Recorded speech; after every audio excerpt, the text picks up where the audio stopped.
علی کی بڑی بیٹی کہتی کہ بھیا حسین کہ تمہارا کوئی چاہنے والا نہیں ہے؟ اللہ اکبر، جزاکم ربکم خیر جزا، کہ کوئی تمہارا چاہنے والا نہیں ہے جس کو مدد کر کے بلاؤ؟ روایتیں کہتی امام نے کچھ خط لکھے جن میں 2 خط بہت مشہور ہیں. ایک جناب مسیب کو خط لکھا، ایک جناب حبیب ابن مظاہر کو خط لکھا.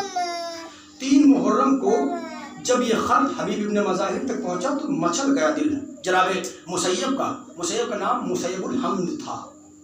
ان کو جب کوفے میں خط ملا تو تڑپ گئے جناب مسیب. تو مسیب کے خط میں لکھا تھا مسیب تم جلدی سے کربلا آ جاؤ، ہم نرغہ آدھا میں گھرے ہوئے ہیں، میرے ساتھ رسول کی بیٹیاں ہیں، میرے ساتھ رسول کی نواسیاں ہیں، میرے ساتھ چھوٹے چھوٹے بچے ہیں. اگر مسیب تم نہیں آئے تو بہت پچھتاؤ گے، تم جلدی سے آ جاؤ. مسیب نے کہتے ہیں کہ لشکر تیار کیا، 3000 کا لشکر تیار کیا اور فوراً کوفے سے نکل کے کربلا کا رخ کیا. چلتے چلتے مسیب پریشان ہے کہ کیسے ہی کربلا پہنچ جائیں. ہوتے چلتے چلتے 7 محرم گزر گئی، پھر 8 محرم کو گزر گئی. جناب مسیب کو راستے میں 8 محرم گزر گئی. عزاداران مظلوم کربلا مسیب گھوڑے کو دوڑاتے ہوئے کربلا کی جانب بڑھ رہے ہیں کہ کیسے بھی علی کے لال کی مدد کو پہنچ سکیں. عزاداران مظلوم کرام میرے اندر طاقت نہیں ہے لیول کے مسائل پڑھ سکیں، کیونکہ وہ جگر کہاں سے لاؤں، وہ جگر کیسا لاؤں کہ میں مسائل پڑھوں کہ اکبر کے تیر مارا گیا، اکبر کا گلا چھیدا گیا. میں کیسے یہ بیان کروں کہ سغرا مدینے میں روتی رہ گئی، علی اکبر کو قتل کر دیا گیا، حسین کے گلے کے اوپر سوکھے گلے کے اوپر کند خنجر چلایا گیا، میں کیسے بیان کروں. عزاداران مظلوم کربلا کہتے ہیں مسیب بغداد پہنچے تو شب عاشور تھی. شب عاشور بغداد جب پہنچے تو رات کے شام کی تاریکی تھی. ایک مرتبہ کوفے سے کربلا سے کسی کو آتے ہوئے دیکھا. مسیب صلی اللہ بیٹھ کے کہا کہ تم کہاں سے آ رہے ہو؟ کہا کہ ہم کربلا سے آ رہے ہیں. کہا کربلا کی کوئی خبر تو ہے؟ کہا ہاں کربلا کی خبر یہ ہے کہ جب ہم کربلا سے چلے تھے تو وہ ظہر سے پہلے کا وقت تھا، حسین ابن علی اکیلے لاشیں اٹھا رہے تھے، کبھی ان محمد کا جنازہ لے کے آ رہے تھے، کبھی قاسم کی لاش لے کے آ رہے تھے، کبھی اصغر کے لیے پانی مانگنے کے لیے گئے، کبھی سکینہ کے تماچے مارے گئے، کبھی عباس کے بازو آئے. ایک مرتبہ جیسے مسیب نے شام کو یہ سنا تڑپ گئے. ایک مرتبہ دعا کی مولا مجھے جلدی بلا لیجئے. رات بڑی بے چینی سے جناب مسیب نے بغداد میں گزاری. آخری فکر مصاحب کو سن لیجئے. ایک مرتبہ رات بڑی بے چینی سے گزاری. جناب مسیب صبح نمودار ہوئی. ایک مرتبہ گھوڑے کو تیز دوڑاتے ہوئے کربلا کی جانب بڑھے.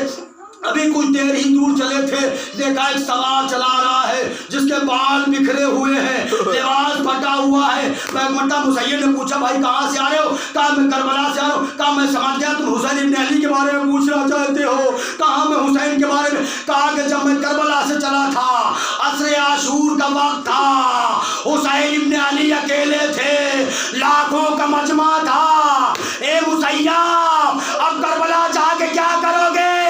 ارے میں نے دیکھا علی کلال حسین ابن علی زخموں سے چور زمین پر تشریف لایا، شمر کے ہاتھ میں کند خنجر تھا، امام کے گلے پر پھیرا، امام کے سر کو جدا کیا، ہوا میں بلند کیا، سر سے آواز آ رہی تھی وعلیکم السلام، اے شیعو میرا سلام قبول کرنا. مسیب نے جیسے ہی جملہ سنا زمین پر سر رکھ دیا. ہائے میرا آقا حسین، ہائے میرا مولا حسین، میری مدد کو نہیں پہنچ سکا، مجھے معاف کریے. وسیعت